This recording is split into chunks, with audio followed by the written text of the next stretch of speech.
Hi friends, welcome to my channel. இன்றைய பதிவு mutton சுவையில் கோவக்காய் குழம்பு எப்படி ரெடி பண்ணுறதுன்னு பார்க்கலாம். வாங்க ஃப்ரெண்ட்ஸ், வீடியோக்குள்ளே போகலாம்.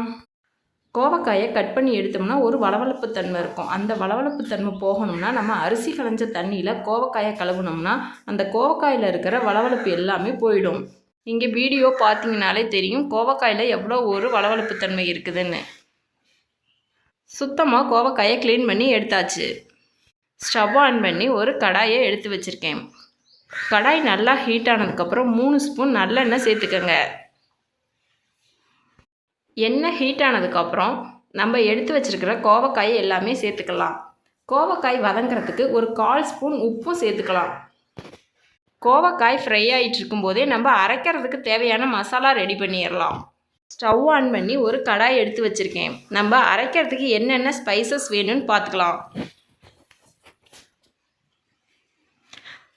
கடாய் ஹீட் ஆனதுக்கப்புறம் 2 ஸ்பூன் ஆயில் சேர்த்துக்கோங்க.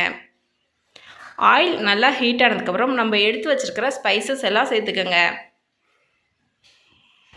ஸ்பைசஸ் எல்லாம் ஃப்ரை ஆனதுக்கப்புறம் 200 கிராம் சின்ன வெங்காயம் சேர்த்துக்கோங்க. வெங்காயம் சேர்த்ததுக்கப்புறம் ஒரு துண்டு இஞ்சி கட் பண்ணி வச்சுருக்கேன், அதையும் சேர்த்துக்கோங்க. 10 பல்லு பூண்டும் சேர்த்துக்கோங்க. கோவக்காய் எப்படி ஃப்ரை ஆகிருக்குன்னு பார்க்கலாம் வாங்க.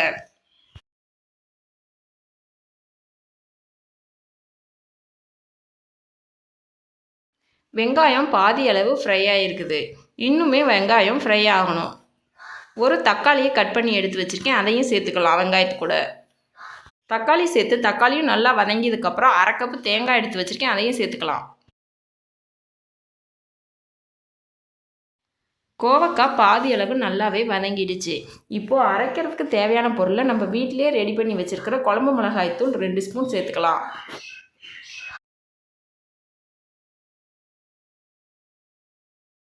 இப்போ பார்த்திங்கன்னா கோவக்காய் முழுசாகவே வதங்கிடுச்சு.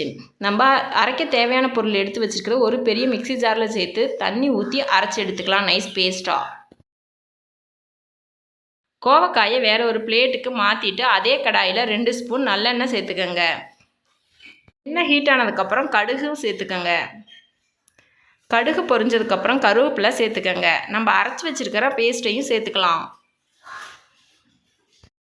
குழம்புக்கு தேவையான அளவு தண்ணி சேர்த்துக்கலாம். தண்ணி சேர்த்ததுக்கப்புறம் நல்லா பச்சை வாசம் போகிற வரைக்கும் குழம்ப கொதிக்க வைக்கணும். நம்ம மூடி போட்டு கொதிக்க வச்சிடலாம்.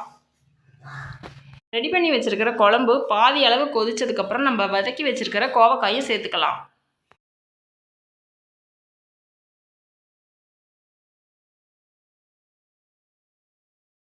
கோவக்காயை சேர்த்ததுக்கப்புறம் நல்லா ஃபுல் ஃப்ளேமில் வச்சு நல்லா குழம்ப கொதிக்க விடுங்க.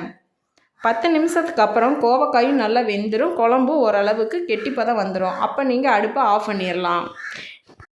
ரெடி பண்ணி வச்சுருக்கிற குழம்பு சாதம், இட்லி, தோசை எல்லாத்துக்குமே சாப்பிட்லாம்.